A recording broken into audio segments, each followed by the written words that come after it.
Whenever you're ready, Aaron. Good morning, everyone. Good morning, everyone. In the true spirit of reconciliation, we acknowledge all those who call this land home now and for thousands of years in the past. May we respect each other and find understanding together and recognize the benefits that this land provides to all of us. We have a couple absentees this morning. John and Lauren are traveling. They're at the Ag Service Board tour. We also have an acknowledgement this morning. So first off, I will call the meeting to order at 9:01 a.m. and we will start off there. Good morning, Les. Thanks for joining us. I'd like to take a moment to recognize Les Whitfield and thank him for his dedication to Lethbridge County.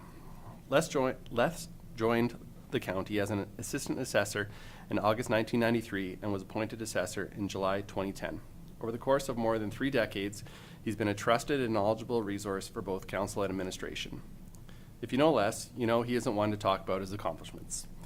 He's quietly gone about his work providing assessment services for the county with professionalism, integrity, and an exceptional depth of knowledge.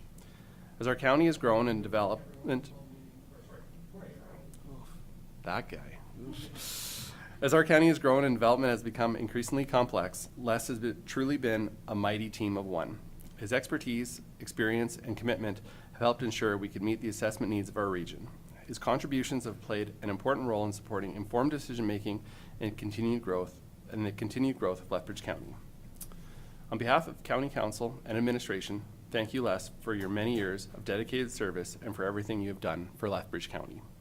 We wish you all the very best in your retirement and hope this next chapter brings you both good health and happiness. Thank you very much, Les. Thank you. Thank you.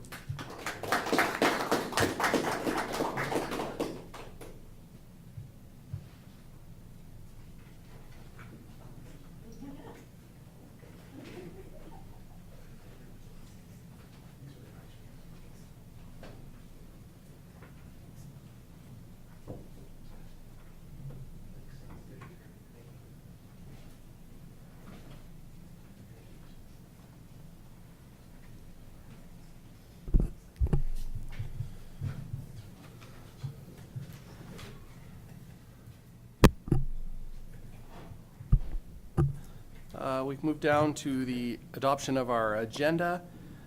We have one time commitment right now. We have a 9:15 a.m. delegation, and I just wanted to flag that I will recuse myself from item F21, the 2026 Bursary Awards. Mark has agreed to chair that portion of the meeting. If there are no other additions, deletions to the agenda, I would entertain a motion to adopt the agenda. Eric. Thank you, Mr. Chair. Move the agenda as presented. Thank you, Eric. Eric has moved to adopt the agenda as presented. Is there any discussion? I'll call the question. Those in favor? Opposed? That is carried. Item C, before you have the County Council meeting minutes of June 18th, 2026. Are there any errors, omissions, any issues arising from the minutes? Kevin. Thank you, Mr. Chair. I'd move to adopt the County Council minutes from June 18, 2026. Thank you, Kevin. Kevin has moved to adopt the County Council meeting minutes June 18th, 2026 as presented. Is there any discussion? I'll call the question. Those in favor? Opposed? That carries. Why don't we move down then to our subdivision applications. We have 2 subdivision applications before us today. Item 1, subdivision application 2026-0-069 Howe.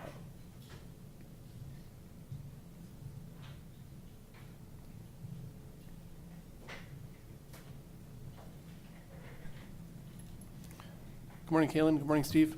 Morning. Good morning, Council.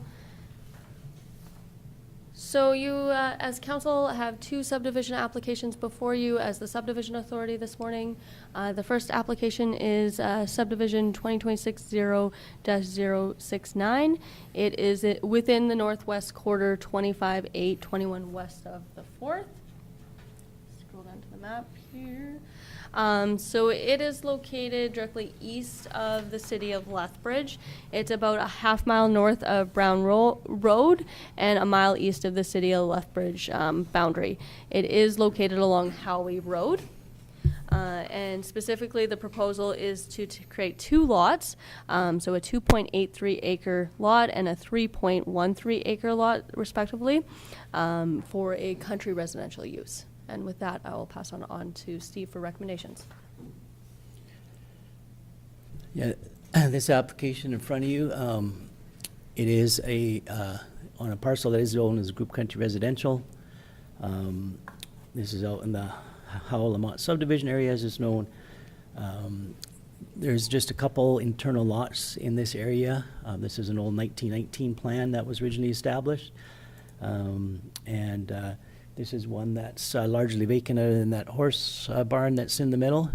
And they're looking to subdivide it in that east-west fashion, largely to occur just to the east of the horse barn there, along where there is a right-of-way registered. And that rear east lot at the 3.13 acres will have a panhandle on the north side where there's an existing driveway that goes out to Howe Road. So this is an area that is in the city IDP area. This area was recognized in the IDP with the city. This in section 26, that could be further subdivided with the group country residential designation. So on that basis, it does comply with the group country residential criteria and the IDP as well with the city. In the review, there's no issues with the subdivision in regards to provincial interests, abandoned gas wells, confined feeding operations, wetlands, those sorts of things. During the circulation, there was no objections or received on it. None of the utility companies indicated they required or needed a utility easement. So the recommendation in front of you is to approve the application as applied for. And that would be with the 5 conditions on the draft resolution there. Taxes paid up to date, a development agreement entered into. They will require another access there for the lots. As well, that a soils analysis should be done to demonstrate the soil suitability for these lots. And as well, in reviewing it earlier with county administration, we talked about that they would have to have at least a lot grading plan or such and satisfy the county in regards to the drainage for the 2 lots there and ensuring that works. So with those 5 conditions, I also mentioned that there is no municipal reserve applicable on this because it was paid in the past. So there's nothing owing on that. So the recommendation is to approve with those 5 conditions as presented. Thanks, Steve. I'll open up to council for any questions. Thank you, Mr. Chair. More just a clarity to understand. When we do a group country residential, we request an area structure plan, understand. And being that this one doesn't have a formal one, or even if we did have something that was formally adopted, do we not have to go back into it and see how it fits or what it would affect? Thank you, Councillor Van Essen, through the chair. So this area is specifically quite unique because it is fragmented. There's several, like every lot is already fragmented, as Steve spoke to. So doing an area structure plan doesn't actually support any further long-range planning because there is limited ability to develop any of the adjacent lots. So this is directly east of Section 26. So Section 26, there is substantially more ability to develop group country residential, and there needs to be that long-range planning. While this quarter, it is already very fragmented, and there's very limited opportunities to do these resplits. So an area structure plan wasn't recommended. Actually, maybe just further to that, there was an area structure plan that was done back in the 90s, but it wasn't adopted by bylaw by the county. But basically, the 1919 plan was done for this area. It disappeared. All the land was consolidated together. In the 90s, they put it back to the way it was.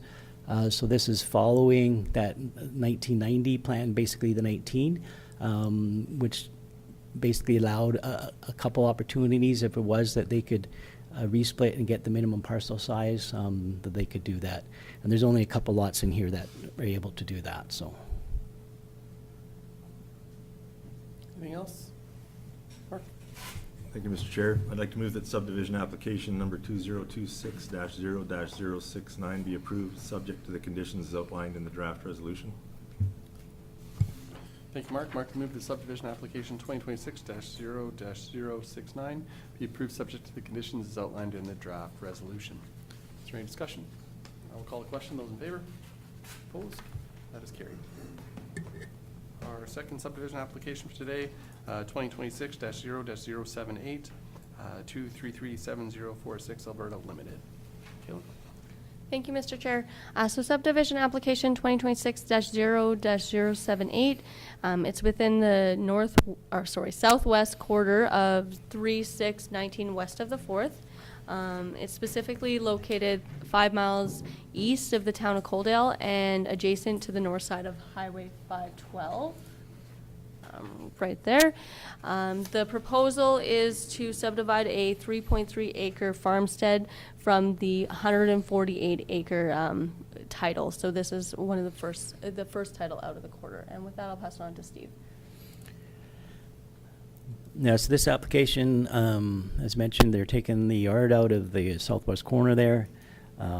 This yard has been there for quite some time, I believe since about the 1950s, early 50s. One of the things with this application is it is along Highway 512 on the south end there, but between the parcel and Highway 512 is a SMRAD canal that's registered. So in part of the circulation of this application and consultation with SMRAD, the SMRAD indicated that's a long historical access there, but there was never a formal crossing agreement that they could use it in that manner. They just did, and the SMRAD allowed them to do so. But with this application, the SMRAD would like that be resolved, and they won't sign off on the subdivision unless the applicants relocate and put in an access directly to the county's road on the west side there. And they want that south access along the canal to be decommissioned. Alberta Transportation itself has no issue with the application because they're not taking direct access to the highway. With this application, there was no provincial interests affected other than the highway there where they didn't have a concern. There's no confined feeding operations in close proximity. Or abandoned gas wells or anything like that would affect the application. The one utility company, the ACO Gas Land Department, did request that easement be registered for a gas line that runs through there. And other than that, there was no other concerns or comments or objections received on it. So with that, as the first subdivision out, it is recommended in front of you there to approve the application as applied for, with the conditions of taxes paid up to date, a development agreement entered into, which the county can use to address that access situation. And the final plan of survey be provided, and the fourth condition also deals with that they have to provide that direct access to the West Municipal Road, Range Road 19-3, to the satisfaction of the county. And then the fifth condition deals with the request for ACO for their gas line easement. And as the first parcel out here, this one, the municipal reserve is not applicable on it. So with those 5 conditions, the application does otherwise conform to the county bylaws. The parcel size complies with the 3.3 acres. So it's a recommended approval on it with those conditions. Thanks, Steve. I'd open up to council. Go ahead, Kevin. Thank you, Mr. Chair. So, you know what, I've seen it, so it's good. Never mind, no question. But I would move that subdivision application 2026-0-078 be approved subject to the condition as outlined in the draft resolution. Thank you, Kevin. Kevin has moved that subdivision application 2026-0-078 be approved subject to the conditions as outlined in the draft resolution.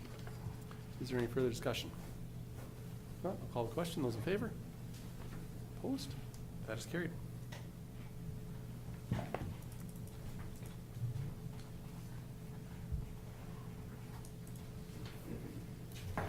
Thank you, Kaylin. Thank you, Steve. Thank you.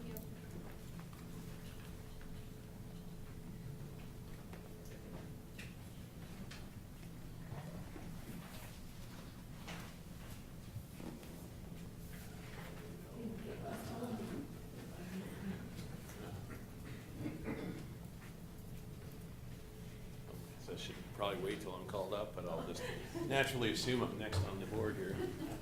Good morning. Good morning.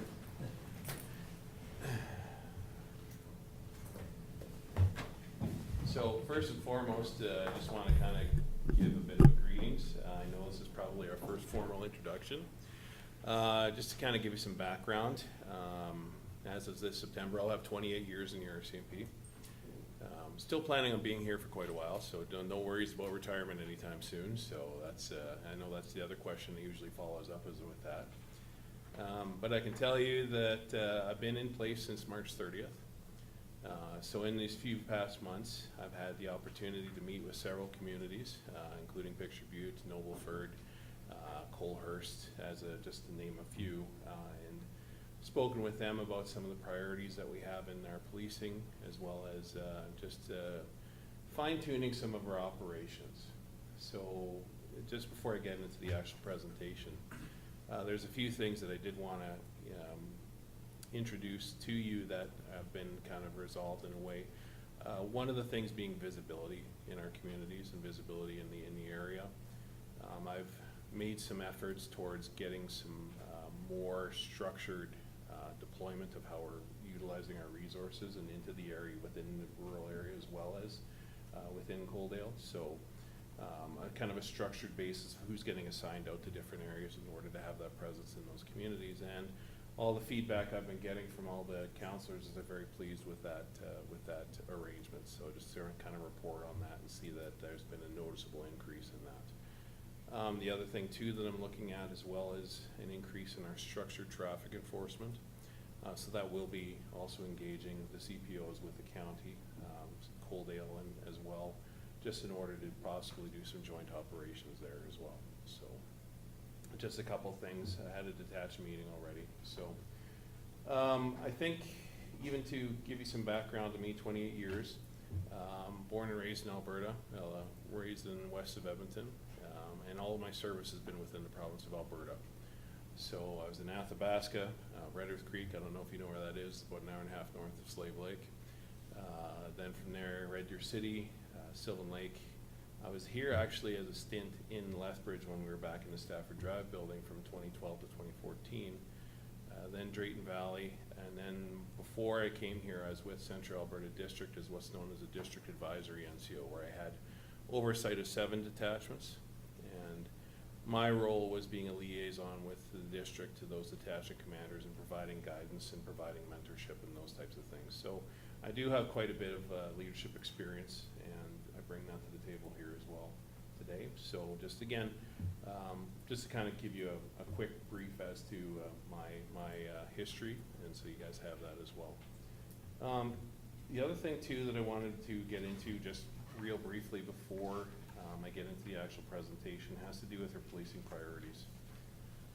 Now, one of the things that I wanted to get out here with everyone, and I've already presented this to a lot of our other communities as well, is that normally this is already resolved by April 1st.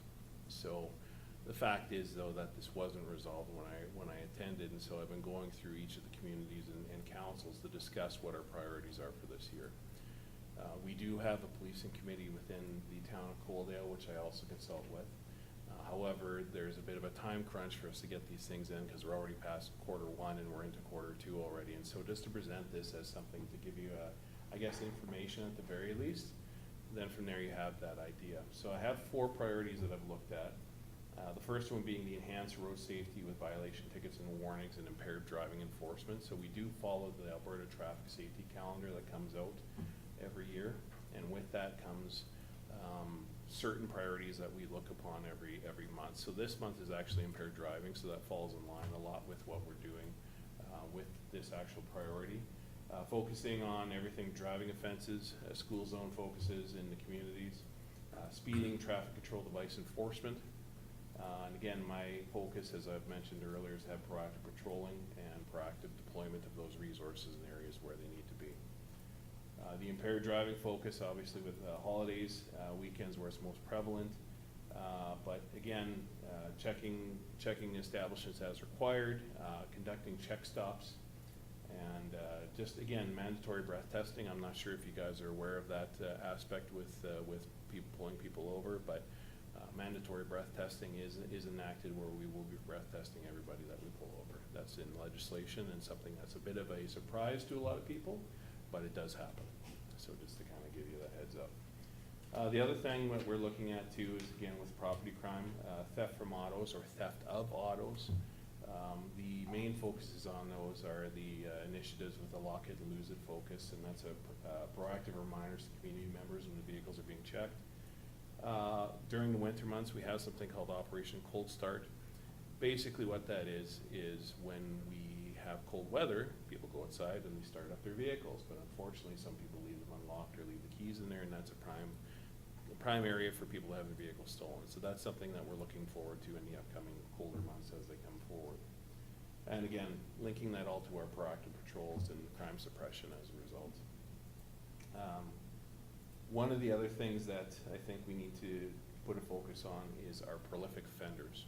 So there's a running stat out there, I'm not exactly sure where it comes from, but I've heard it several times from several different folks, so I'm gonna just kind of put it out there that they estimate about 70% of the crime is usually conducted by about 10% of the criminality, right? So our prolific offenders in particular are something that we like to focus on, and those are the people that are in and out of jail, usually on conditions, and what we do is we check on those conditions to make sure they're complying with those conditions and making sure that they're abiding by those, and that if they're not, then they're arrested and processed appropriately. What this allows us to do is keep a finger on the pulse of what's happening with these individuals. We do have a number of individuals that we deal with on a fairly regular basis. Some that, shocked to learn when my first tenure here, are still names on our board that we see quite often. So unfortunately that's the case. So the last one being, again, enhancing awareness and education with police community relations.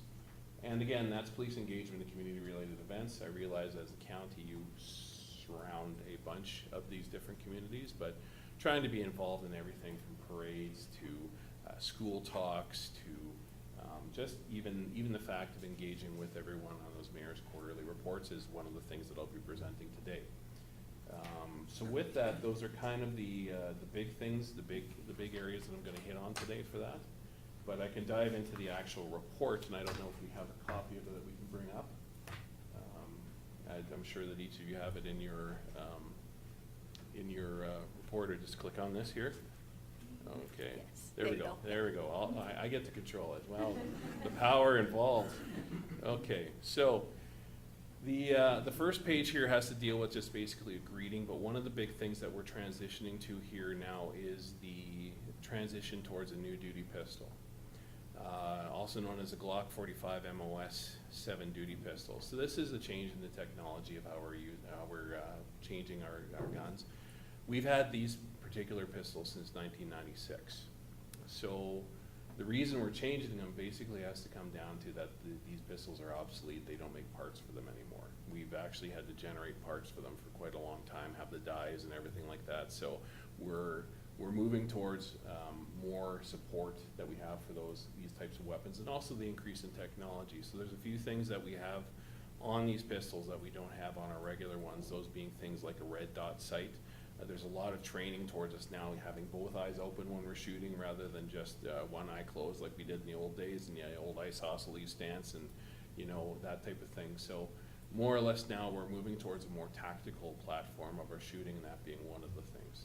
The The second thing is we also now have a mounted light underneath, which also helps for us being able to see visibly and that type of stuff. So just some minor changes, but the big thing is that it's a more modern gun to be able to help us enforce our duties. And hopefully, again, the hope is we never have to use it, but it's there in order for us to be able to use it and to keep our longevity with this particular weapon as we move forward. So the other thing I did want to mention real quickly too is that as of August 2026, which is upcoming, we will be transitioning to blue shirts. So something else that's also in change with the force is that it's felt that and practical experience aside, and a full moon when you're out in the middle of the night, these tend to light up pretty easily. So that's something else that they're changing to as well, as more of a darker color. It falls in line with a lot of the other forces that are single monochromic type of uniform, and that's kind of how we're moving it to as well. So with that, and I don't know if this is, actually I do know this is coming, is that we will also be transitioning to black and white police vehicles in the next little bit as well. So that's also a change that's happening. So just a few interesting things that are going on there. I'm going to move on to the actual policing report. So moving on here to the priorities that we have here. Now again, understanding that this is from January to March, and I arrived March 30th, so these stats are obviously not one during my tenure, but I'll still present them as such. The first one being is that there was a traffic services stop in Culhurst, and there's one IRS fail, which is again where they put the breath testing on the person, and one person charged. And Coaldale members are working with integrated traffic units to enhance that public safety with renewed focus on traffic enforcement being part of the upcoming strategy, as I've explained, for upcoming reporting periods. Police community relations, the patrol logs indicate a higher level of police engagement in the proactive patrolling, lends well to visibility and presence of the communities. And the feedback that I've been getting already from the councils in that way are definitely indicating that that's the case. So I'm pleased to hear that. The intelligence-led policing, now this is something that I've been reaching out to a lot of our partner agencies, whether that's Lethbridge Police Service, the sheriffs or their integrated units that they have in order to work cooperatively and collaboratively in some of these areas, whether that be through SCAN, which is again the Safe Communities and Neighborhoods unit, or whether it's through our warrant units that we have, just in order to address some of the long-standing issues with some of the things that we're seeing, and as that I'm seeing already. One of the plans I have in place would be a warrant roundup. So some of the outstanding warrants that we have, gathering a bunch of people together, and let's go out and see how many warrants we can execute and get them in front of the court system. So those are all initiatives that I'm looking at. And again, there's also a school presentation that happened on March 17th that one of my members, Constable Garris, went in for a school presentation. I'll get into the staffing here real quick. Now, the staffing itself, obviously this is dated. This seems to have resolved itself somewhat since this has come through. That hard vacancy was resolved because it was for medical retirement, someone who had been out for quite a while, and now they've just resigned. So that will be dealt with appropriately. The temporary one was a pat leave, a paternity leave, which has since returned. So that's a bit of a change there. And with the established positions on the detachment support, everybody's back as well. So moving on to our actual statistics, there's a few things that I highlighted that I just wanted to bring to your attention. And this again, these are for the actual provincial detachments. So these are the surrounding numbers, not specific to community, but within our rural area that we police. So one of the things that I wanted to bring up was right here with our assault numbers, which are down 46% year to year from 2025 to 2026. That's a significant fall, and again, there could be a lot of factors to that. It could be the fact that there's people in jail, or it could be the fact that hopefully people are getting the message not to hurt each other, but I'm hoping on that side that's the case. But this is one of these things that's kind of difficult to predict, because it could be whatever the case is, but I'm happy to see those numbers are down. Overall, total persons crime year to year is down as well, from 36 in 2025 to 17 in this quarter, which is a 53% drop. So those are encouraging numbers. And again, even with our property crime, from having it at 75 incidents down to 51 is a 32% decrease. So those are all encouraging numbers to look at. The last thing that I'd like to bring up, usually on these reports, has to do with our Mental Health Act calls. So there's a 34% reduction on these from 29 to 19, but we do, I do take some good, I guess, pride in the fact that we have a what's called an RPACT unit that's based out of our detachment. So what they are is a member, a regular member whose job is to go into these mental health calls, but they're also joined with an Alberta Health Services worker who has access to Alberta Health Services records, and we're able to work collaboratively going to these calls in order to actually help and connect these people with resources, or where they need to be taken into custody in order to be assessed by a doctor in order to prevent harm for themselves or others, right? Now again, this was the result of what seems to be the increasing amount of calls that we get in this regard, and I'm not exactly sure what the drivers are there, but the main thing is that we're starting to get those resources, and then this program is expanding in order to help with that, in order to give support to the regular members who may not have access to things that AHS may know, and working collaboratively for that is in the best interest for the people that we're trying to help. So that's something that I really like to see. Beyond that, the other stuff really is just kind of your regular run-of-the-mill stuff, but I am certainly open to any questions you may have. Thank you very much. I would open up to council for any questions you might have. Go ahead, Eric. Thank you, Mr. Chair. Was that about last year? Maybe a little bit more. The rural property crime really spiked hard there. Yes. And from on the ground, it sounds like it's going a bit better. I think there was a few things this week again, but what's your read on it, and how are we doing on that rural property theft? Well, so far, there's a few things that I'm working with various sections on. I know that copper theft tends to be a bit of an issue in the area still, with regards to the I'm trying to remember the right word. The pivots, yes, the pivots. I'm hearing that quite a bit. So we do have some work that we're doing on that, and we're bringing in some help in order to assist with that.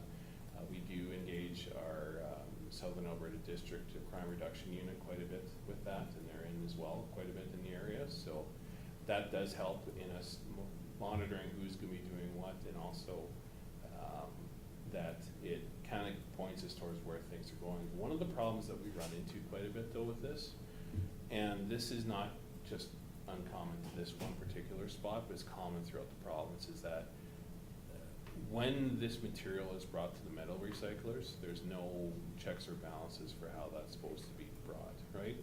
It's just people show up, they dump it off, and it gets paid, right? And there's not really any teeth to that sort of system, so we find that that's where the gap is a lot of times, and I'm hoping that there's going to be some legislation at some point that's initiated that will give it more teeth, because this, I'm a strong believer in the fact that if you cut off the ability, then the demand for that supply goes down, right? I mean, it's unfortunate. It's an unfortunate fact, right? And I'm hoping that that will change. But again, that's where I think the gap is personally, in that we see that. So, thank you. Anything else? If not, just a warm welcome to Southern Alberta. Obviously the best part of the province, so I'm glad you get to spend some time here.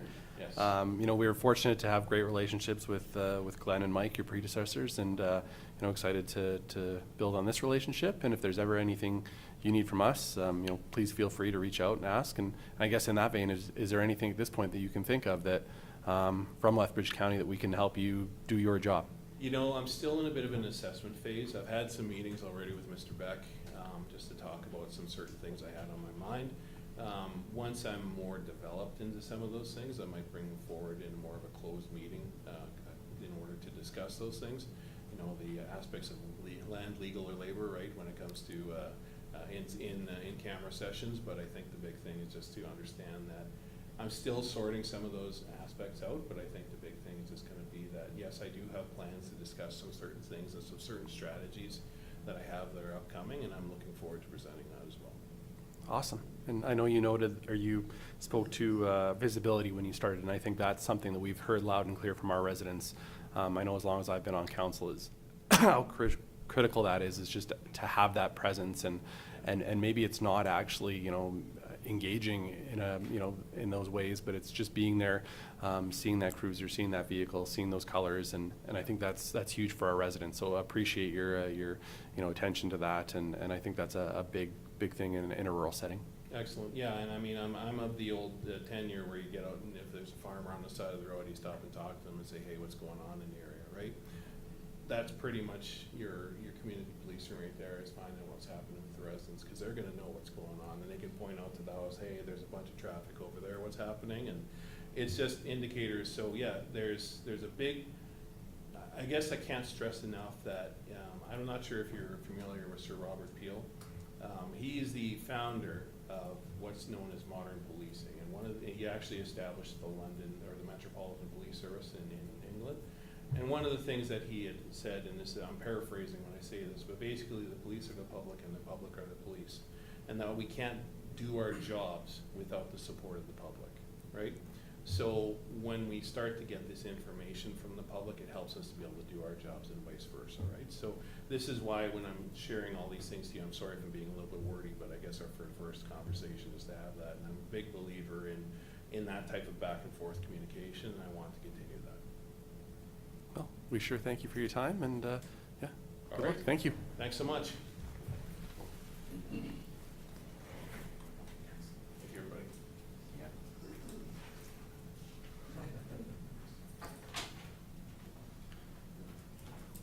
Why don't we move down, department reports, F1, F1.1, development permit application 26-D0116. Morning, Jessica. Good morning, Council. So in front of you here, we have the development permit application for Palabor Farms. You may remember the rezoning that took place earlier this year for the Cavanna site. I'm just going to pull it up on here so we can see a map. Page are we going to? 30.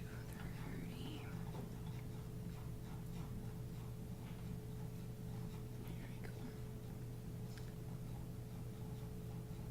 Come on. There we go. So, Palabor Farms has submitted a development permit application for an additional use within an existing residential dwelling. The use is for a social care facility, including an institutional workshop / specialty manufacturing.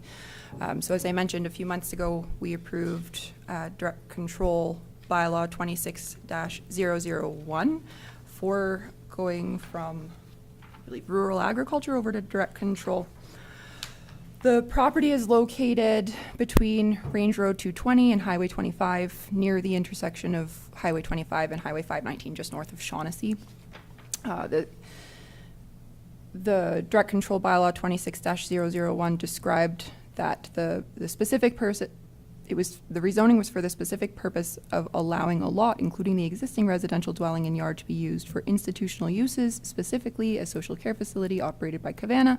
Social care facility will include day programming with agricultural related experiences, which may also be considered a hobby farm.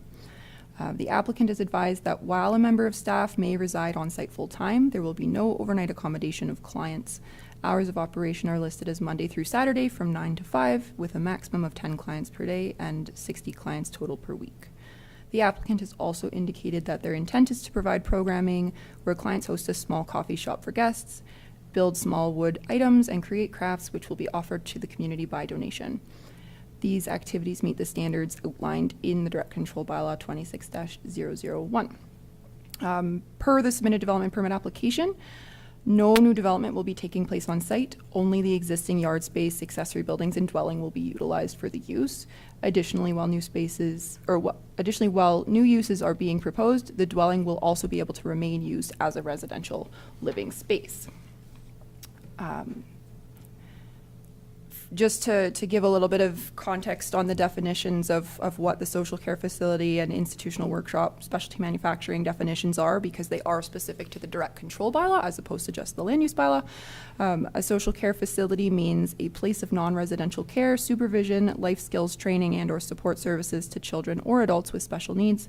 The facility may be open to the community periodically for the purpose of supporting the development and opportunities for the social care clients without restricting the generality of the term. This includes organization-led community events and sales of institutional workshop specialty manufacturing products. And the definition of institutional workshop / specialty manufacturing means a development that is associated with the not-for-profit sales of products produced or manufactured on-site or off-site by the social care clients.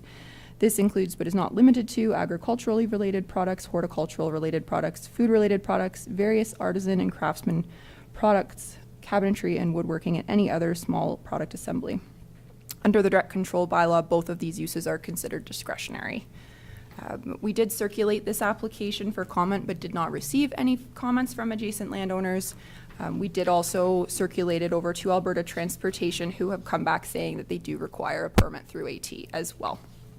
So the recommendation is that development permit application 26-D0116 be approved as drafted, and the reasons for this are because the proposed uses align with the intended purpose of the direct control bylaw, and all standards of the direct control bylaw have been met by the submitted application. Thank you. Thank you, Jessica. I would open it up to council for any questions or discussion. Go ahead, Eric. Thank you, Mr. Chair. Well, as we started down this with the rezoning and knew the outcome and the intent, I think it is prudent that we continue with it. It looks like it's meeting all the guidelines, so I'd like to move the recommendation that development permit 26-D0116 be approved as drafted. Thank you, Eric. Eric has moved the recommendation that development permit 26-D0116 be approved be approved as drafted. Is there any further discussion? I'll call the question. Those in favor? Opposed? That is carried. Thank you, Jessica.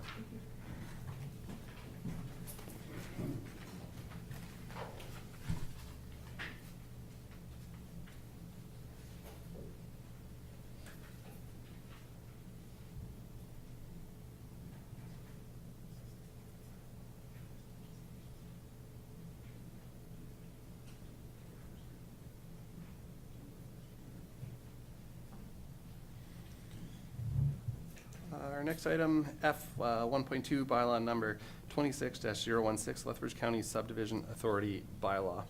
I just want to note on this one, I know Councillors Hickey and Kurbis both reached out and asked to be a part of this discussion, and I think my suggestion for today, pending council's appetite, would be to hear the presentation and consider first reading today, and perhaps maybe leave it at there. But ultimately, I will leave it up to council what your feelings are. Without further ado, Kaylin, the floor is yours. Thank you, Council. So bylaw number 26-016 is Lethbridge County's Subdivision Authority bylaw, which is proposing to repeal our existing bylaw number 1103 and bylaw 1124. So 1103 is our Subdivision Authority bylaw, and 1124 is the authorization to extend a approved subdivision, recognizing ORS as the provider for that extension. So the proposals before you to amend the subdivision authority is to align with the county's initiative to modernize and streamline our development processes. So the proposal before you for the subdivision authority is to sorry, I'm going to back up. A subdivision authority bylaw is actually required under the Municipal Government Act. All councils have to pass one. we're recognizing that there is a large volume of applications for Lethbridge County subdivisions. We are processing somewhere between 35 and 40 every year, and all of those are coming to a county council meeting. And we're reflecting on other municipalities in Alberta and what their best practices are, and many administrations that are processing as many applications as Lethbridge County are delegating that authority to administration. So the proposal before you is a two-tier approach in Bylaw 26-016. So it recognizes the subdivision authority to be the Director of Infrastructure and Development, so being Devin Teely. The director would be doing routine subdivision applications, and so I specifically want to go to that section of the bylaw here. So the director would be doing applications if they were routine. So it would be prescribed to council on specific circumstances. If the applicant requests that it would be heard by council, so probably if it was an instance of refusal or non-compliance, it likely would come to council. If there was a provincial agency, municipality, or school board, anyone that we circulate to, if there was any objections to a subdivision application, it would come before council instead of administration. It would, if there was any variance or waiver required. So if we look at our municipal development plan, land use bylaw, there's very specific subdivision criteria that every application must meet. The numerical standards are variable by the subdivision authority, and only council would retain that authority. If there's a significant implication like policy, community impact by subdivision, and the director warrants that it needs to come to council, they would have that option. Or if council obviously passed a resolution requiring applications to come before council. So there is a number of provisions in here to continue to keep council's awareness for applications that are ongoing outside the norm, but it would allow us to streamline applications through the Director of Development and Infrastructure for those compliant, meets all the regulations, the intent of the land use bylaw that council has already passed and provided that oversight to. In terms of the time extension framework, as I said, currently we delegate this time extension to ORIS, and they can provide first time extensions to any of the subdivisions that council approves. So that is built in here where administration, Planning and Development Department can provide that first extension for a subdivision. And all subsequent requests have to go to whoever the subdivision authority on that application would be. So if the director approved that subdivision, that authority to extend it would remain with them. If it was a council subdivision, it would come back to council to extend that subdivision. So the recommendation before you, as Tori spoke to, is to consider the first reading of the subdivision authority bylaw, bylaw 26-016. And I do just want to say, continue to consider this bylaw doesn't delay any applications that are in the queue today. We will continue just to bring them to council in the meantime. Thank you, Kaylin. I would open it up to council for any questions you might have. Kaylin, who, with this model then, could council then serve as the appeal board? Yes.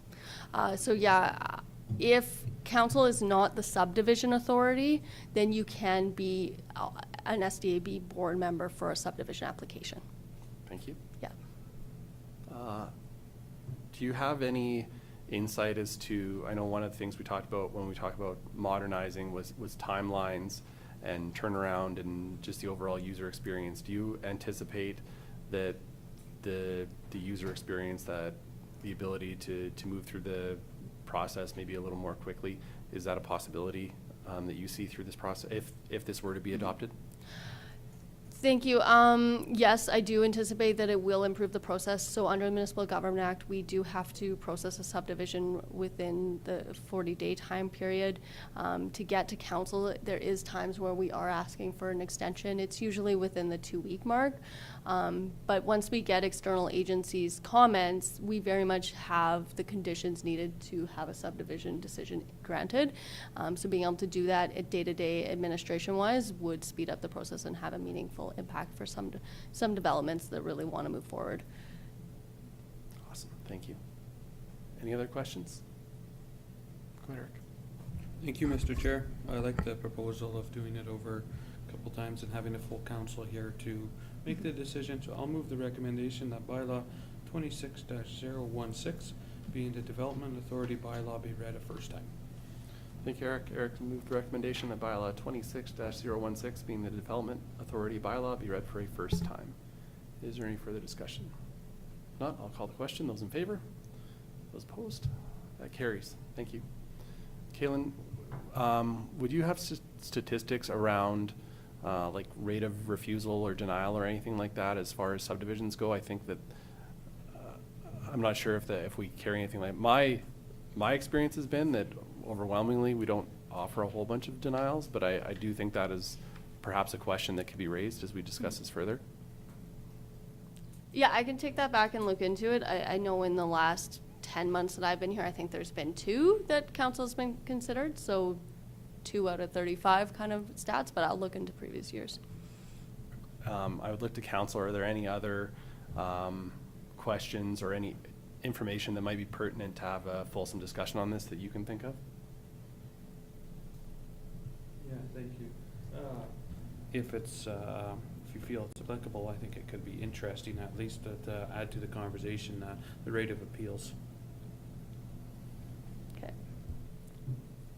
And I would say rate of appeal is pretty far between. We've had 1 in the last almost a year. Yeah. Anything else? Thank you very much, Caitlin. Appreciate it. Thank you. That takes us to about 10 to 10. Why don't we take a short 10-minute break and reconvene at 10 o'clock.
Okay, we'll call a meeting back to order at 10:01 this morning. Move down on our agenda, F1.3, Bylaw 26-017, Schedule of Fees Amendment amends Bylaw 25-035. Caitlin?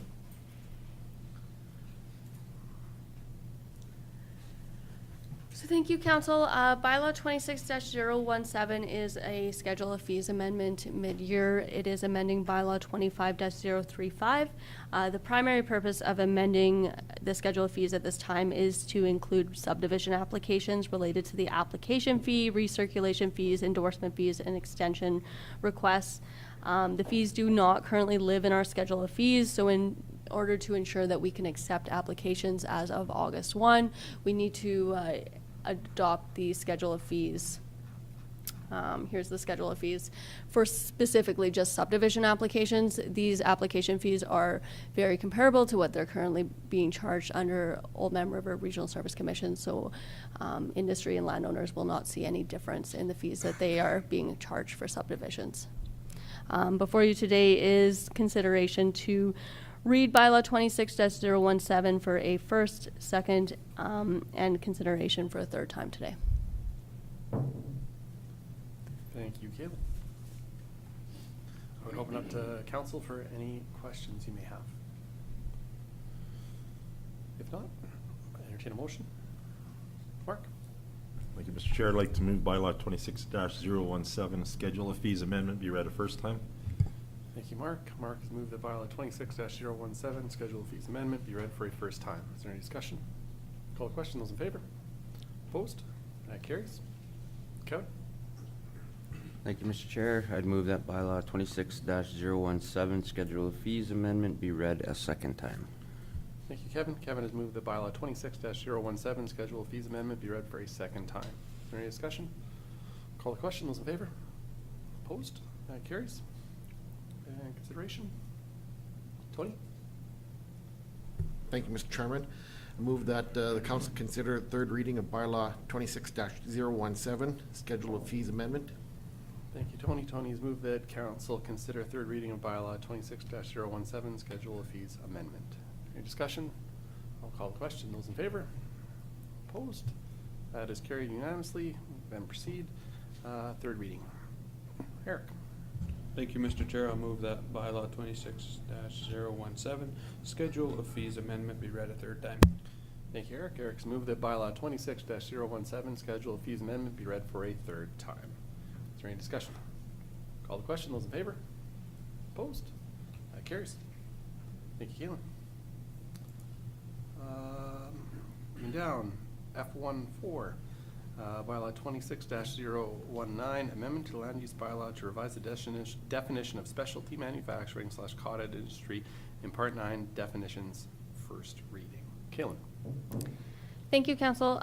So Bylaw 26-019 is an amendment to our land use bylaw specifically to revise a definition, specialty manufacturing cottage industry. Currently, this definition in our bylaw caps the fixed maximum gross area for a development at 10,000 square feet. Regardless of the lot size, the context of the lot, it doesn't take any regard for the context of the site that's being proposed. Because the number and numerical standard is within a definition, it is not variable by the development authority or council if they were acting as a development authority. So we did receive a Lethbridge County business inquiry. They specifically already have a specialty manufacturing business on their parcel and are unable to expand their business to the size that they need because of this restriction. So we have worked with them collaboratively. They have a 11.4 acre site. They have an existing shop. So we want to recognize that there is a comprehensive modernization of our land use bylaw forthcoming, but we want to support this business in immediately expanding. So what we've recommended as an interim approach is actually aligning the maximum gross floor area with proportionate to the lot size. So this use is actually only allowed in rural agriculture, so it has very limited impact across the county. It's specifically for rural agriculture, and it's typically agricultural related businesses. So the proposed definition is actually for starting at 2 acres, you can have a maximum gross floor area of 5,000 square feet. And every time your lot exceeds 2 acres, you can have another 1,000 square feet of gross area. So the maximum would be 20,000 square feet in a rural agriculture parcel.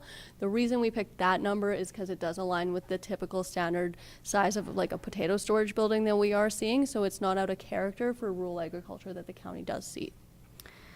Like I said, it's only impacting the rural agriculture and rural commercial districts, and it will allow businesses to expand immediately while we're relooking at how our land use bylaw functions.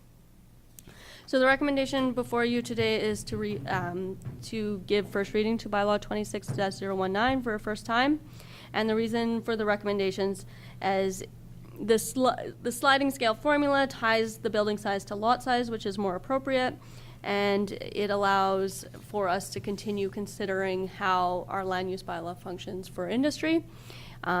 Considering our municipal development plan does widely approach agriculture and agriculture-related uses as very favorable in the county.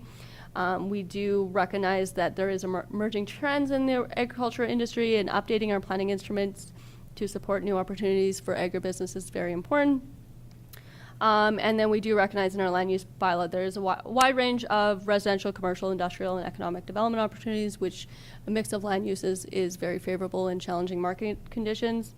And this does generally support economic development growth opportunities in the county. And that is everything. Thank you, Caitlin. I would open up to council. Do you have any questions or discussion? Kevin, then Eric.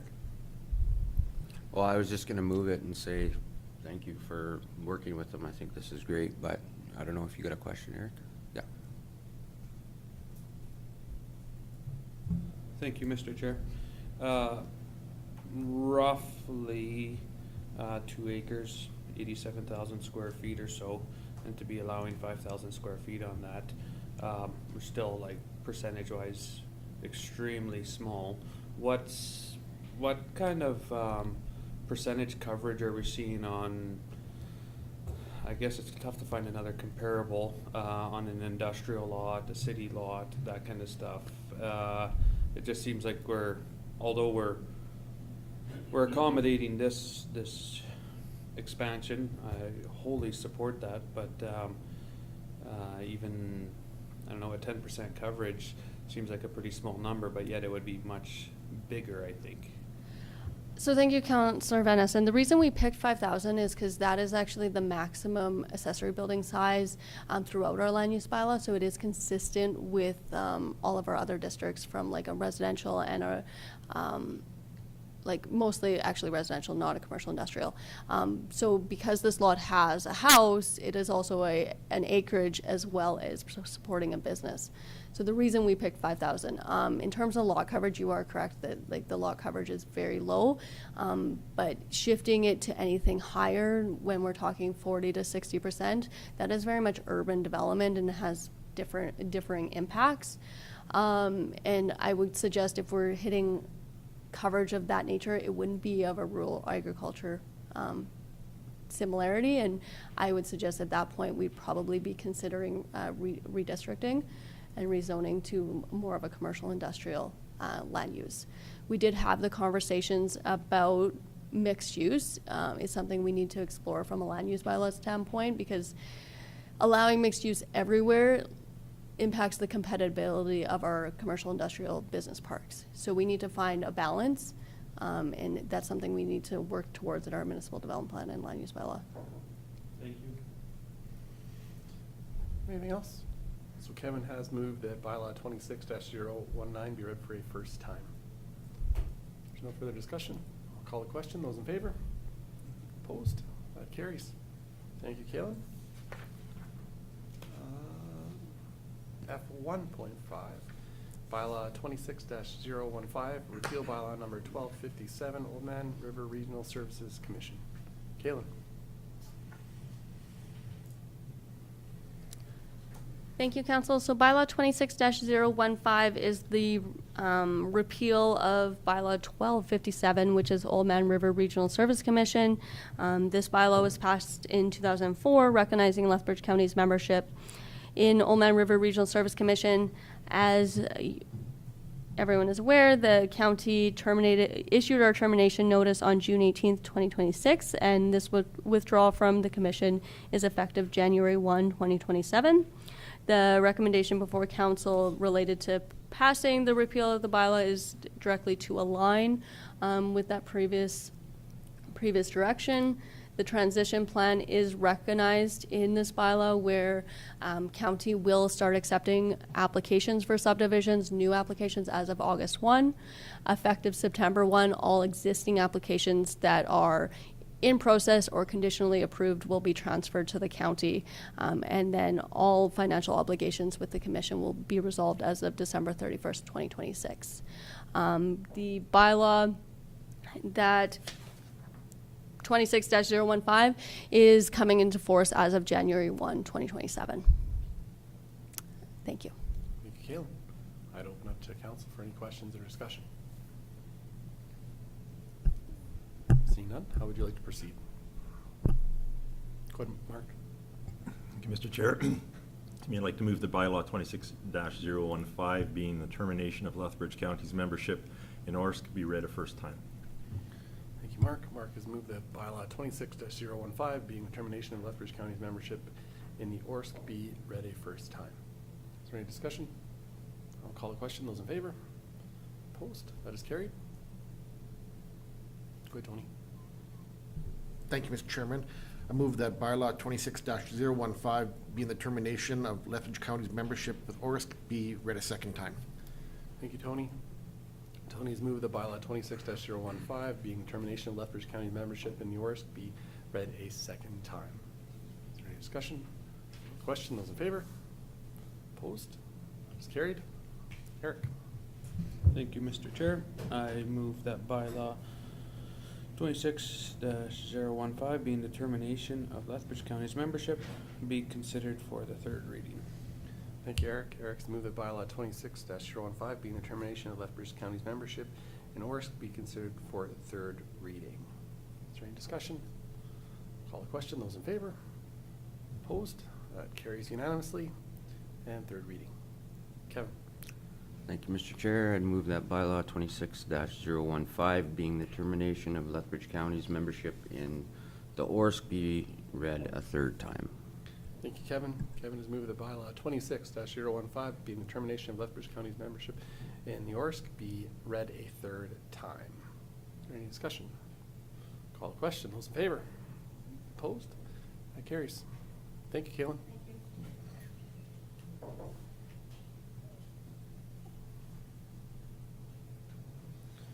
Move down now. F2 Corporate Services, F2.1, the 2026 Bursary Awards.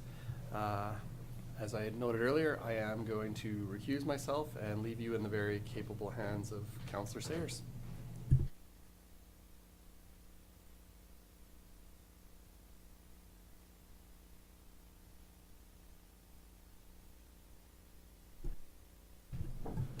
Thank you, Campbell. We'll move down to this next item. We'll have Haley go over the report on our bursary. Thank you and good morning. The Bursary Ad Hoc Committee convened on June 22nd to review the applications for eligibility and to select this year's recipients.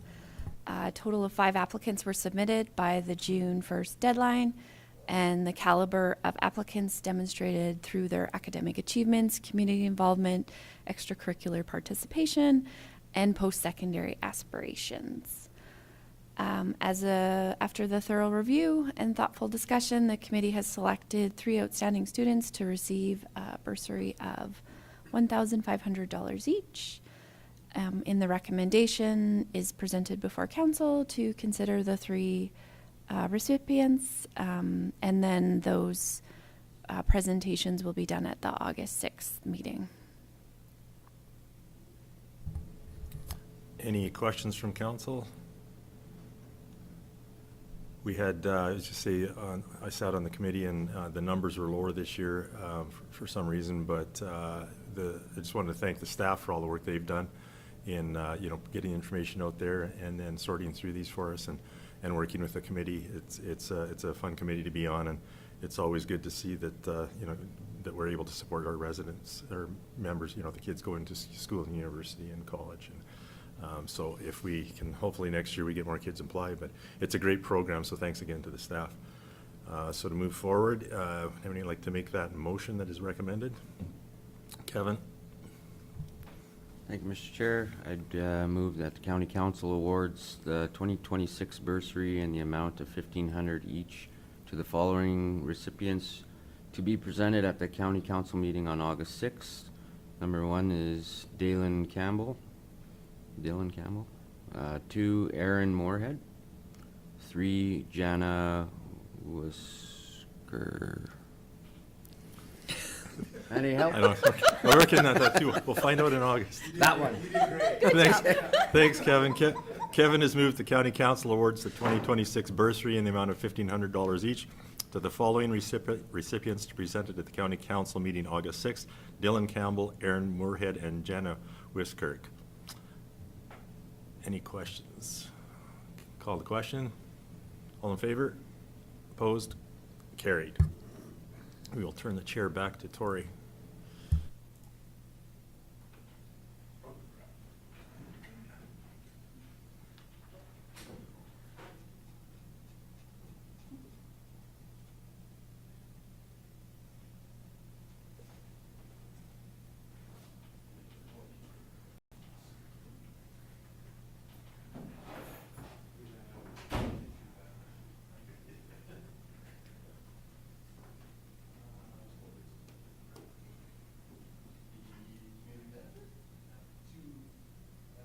Two 2026 Stirling Wind Community Benefit Scholarship Program. Haley?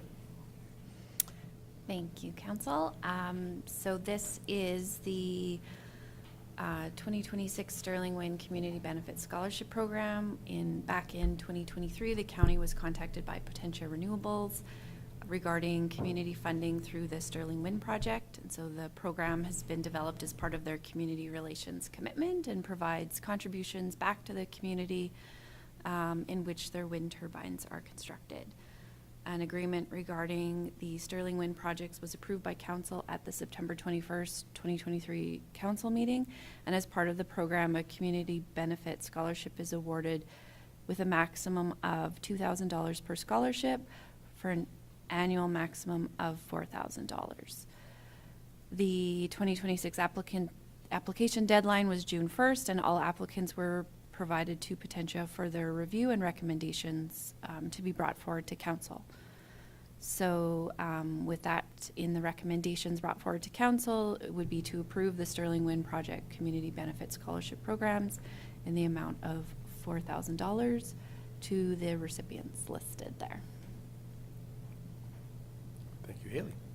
I would open it up to Council for any questions or discussion.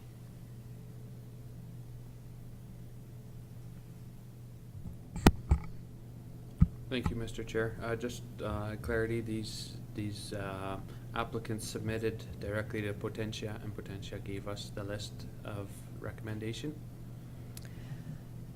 Councillor Van Essen, so the applications come to us. We review them initially, compile all of the information, and provide it back to Potentia, who brings forward a recommendation. But yes, it's managed. No, I just wanted to clarify that it's an arm's length recommendation.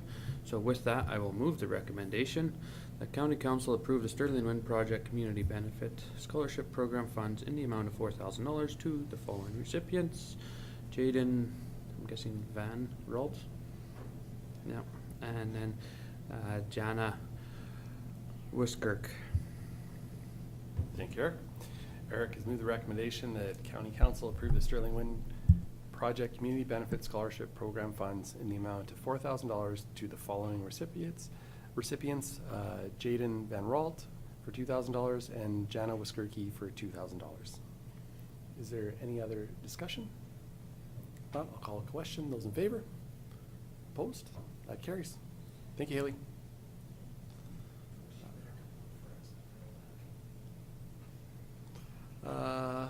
Moving down, correspondence, G1. Before you, you have your invitation, your official invitation to this year's Coldell Summerfest, honoring our past, building our future, 2026. The date is the weekend of Saturday, August 8th. You can see all the details there. There's live entertainment, movie in the park, candy parade, fireworks, and much, much more. We can then move down to item H, our county council and committee updates. Oh, sorry. Cool. Thank you, Mr. Chairman. We had one late addition. Due to the timing, could I share it really quick? It was circulated yesterday. The Blood Tribe has the grand opening for the Twin Rinks on Friday, August 14th from 10 a.m. to 2. And so it doesn't appear that there will be any RSVP, but we just wanted to circulate it with council because it's so close to our next council meeting. So Erin has a copy she'll pass out, and that was all. Thank you. Thanks, Cole. Attendance update. Starting Division 1, Councillor, thank you.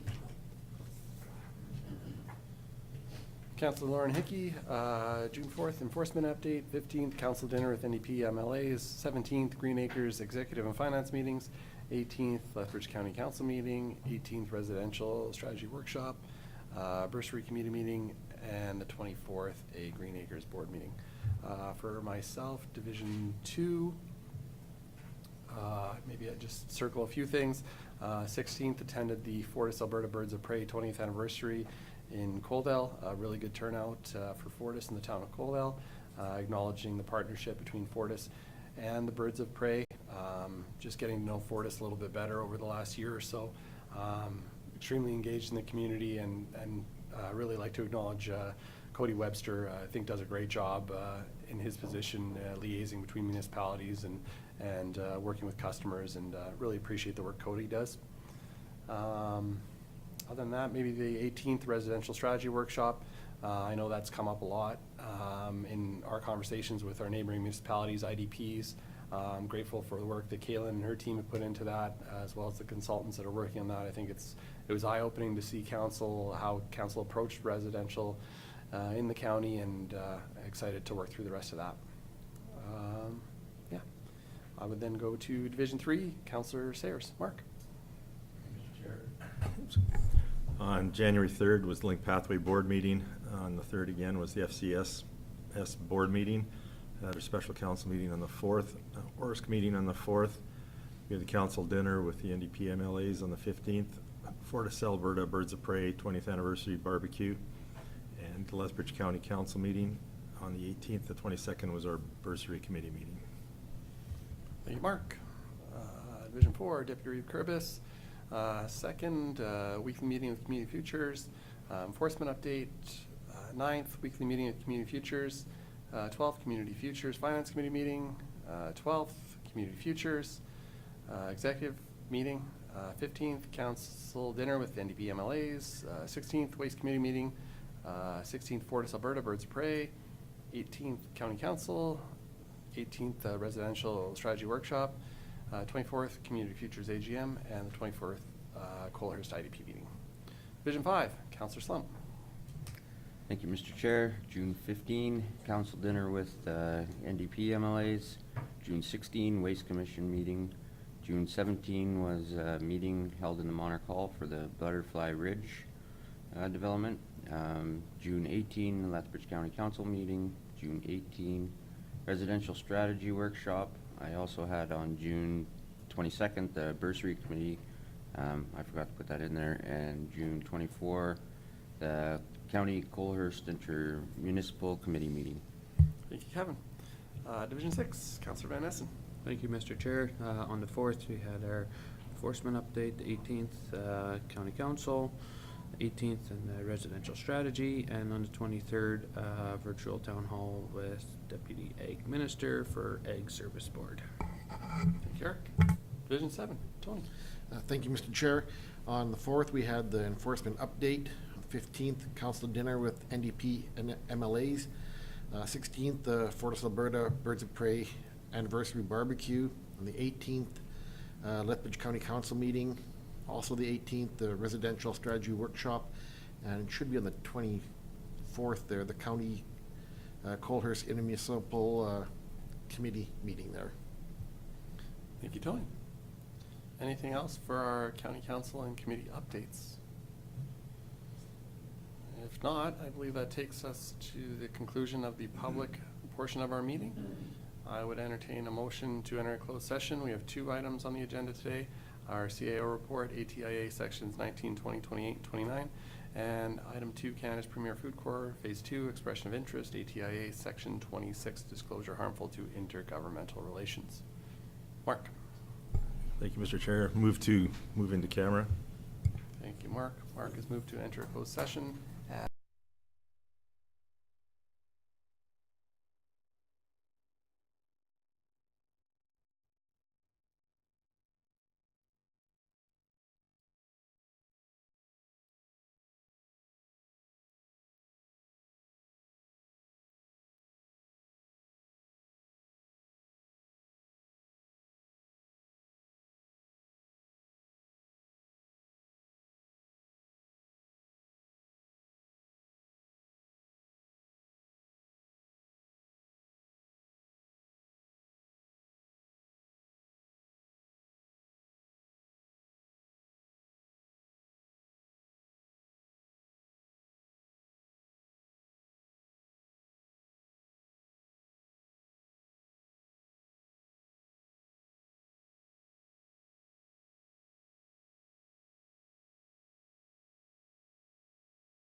As carried.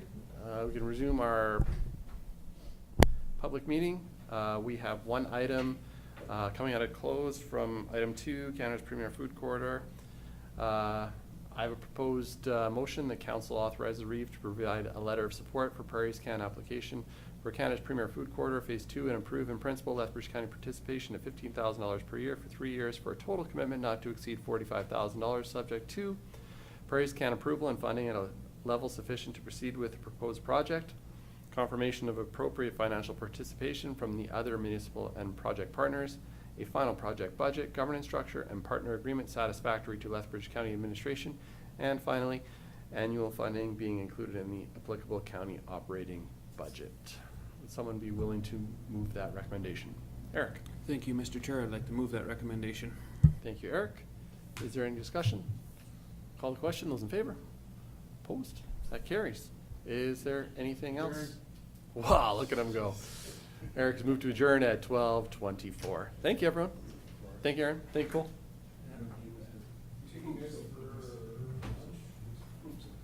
You can buy me. You can buy me lunch. Lunch? Yeah. Where to? Hudson's. Hudson, yeah, that's right. Team probably, I think we'll go to Lighthouse. I think there's Don't look at me. You guys tell me where you wanna go. Let's go to Sisters. Let's go to Sisters. They got some good stuff. It's different. Tough to get into. Is it?